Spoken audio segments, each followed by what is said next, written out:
Imagine uma cidade que flutua, uma metrópole de pirâmides pintadas de cores vibrantes, cortada por canais onde o trânsito não é de carros, mas de canoas silenciosas. Enquanto a Europa da Idade Média sofria com pragas e falta de higiene. Aqui, no coração do que hoje é o México, os astecas construíam um paraíso de engenharia e sustentabilidade. Hoje, vamos mergulhar no mundo dos mexicas. Vamos entender como eles transformaram um pântano hostil em um império produtivo. Como sua religião ditava o respeito à terra e por que a vida deles era um exemplo de harmonia que poderíamos aprender até hoje. Os astecas não estiveram lá desde sempre. Eles se estabeleceram no Vale do México por volta de 1325, fundando sua capital, Tenochtitlán. Eles viveram seu auge entre o século XIV e o início do século XVI, até a chegada dos espanhóis em 1519. Eles escolheram um lugar impossível.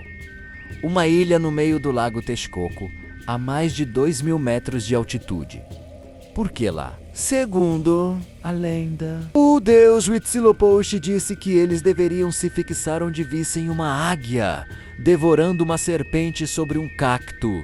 E eles acharam esse isolamento geográfico forçou os astecas a se tornarem os maiores engenheiros ambientais da história. Mas como alimentar 200.000 pessoas em uma ilha minúscula? A resposta são as chinampas, ou jardins flutuantes. Eles não esperavam a chuva. Eles traziam a terra para a água. Funcionava assim.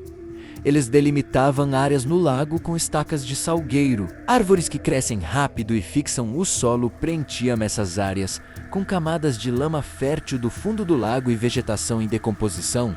O resultado? Canteiros que se auto-irrigavam 24 horas por dia. Eles colhiam até 7 vezes por ano. Cultivavam milho, feijão, abóbora, pimentas e o precioso cacau. Era um sistema de lixo zero-U, que sobrava da colheita, voltava para o fundo do lago para virar adubo. Era a agricultura mais avançada do mundo na época. Os astecas tinham um sistema de saneamento impecável. Eles construíram aquedutos duplos para trazer água doce das colinas de Chapultepec. Se um cano precisasse de limpeza, o outro continuava funcionando. O lixo era coletado e incinerado em grandes fogueiras que iluminavam a cidade à noite. Havia latrinas em barcos e em locais estratégicos.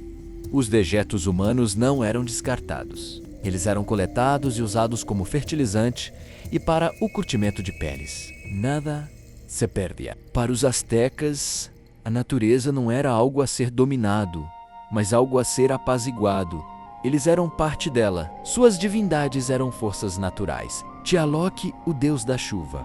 Sem ele, não havia Chinampas Quetzalcoatl, a serpente emplumada, ligada ao vento e ao conhecimento Cipetotec, o deus da renovação e da primavera. E os animais? Os astecas não tinham grandes mamíferos como cavalos ou bois. Eles criavam Xoloitzcuintleyú, famoso cão pelado mexicano, considerado sagrado e guia das almas, perus, guajolotes, que era a principal fonte de proteína doméstica, e as axolotes, que eram salamandras que viviam nos lagos e eram vistas como manifestações divinas. A medicina deles era uma mistura de ciência botânica avançada e rituais espirituais. Eles conheciam mais de 3.000 plantas medicinais. O cópel era uma resina usada como incenso, mas também para tratar problemas respiratórios.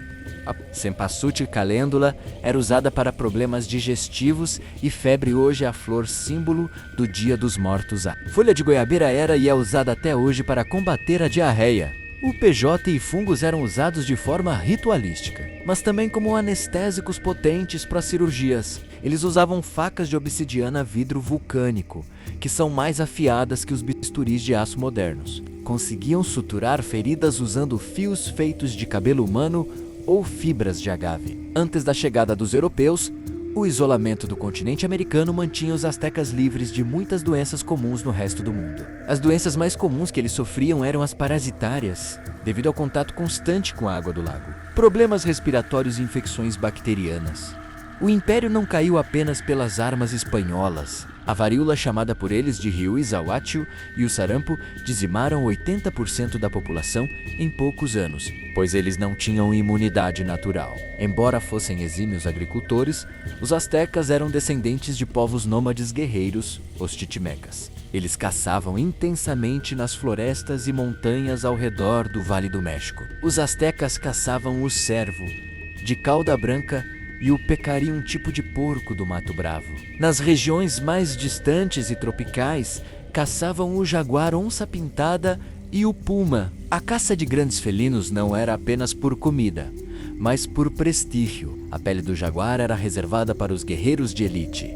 Guerreiros jaguar, como não tinham gado. Eles aproveitavam tudo o que o lago oferecia: patos selvagens, gansos, garças e até insetos. Eles colhiam o Outleceo como caviar mexicano, que são ovos de percevejos aquáticos, riquíssimos em proteína. O lobo mexicano, quase extinto hoje, era um predador comum que eles respeitavam e temiam, assim como ursos cinzentos, que naquela época a distribuição de ursos chegava muito mais ao sul do que hoje. Embora os mamutes tenham sido extintos milênios antes, os astecas frequentemente encontravam ossos gigantes de megafauna enquanto escavavam. Eles acreditavam que eram ossos de uma raça de gigantes ancestrais, os Quinametes, que teriam construído as pirâmides de Teotihuacan. Mas nem tudo era milho e feijão. Quando os guerreiros saíam das ilhas de Tenochtitlan, eles entravam em um mundo selvagem. O jaguar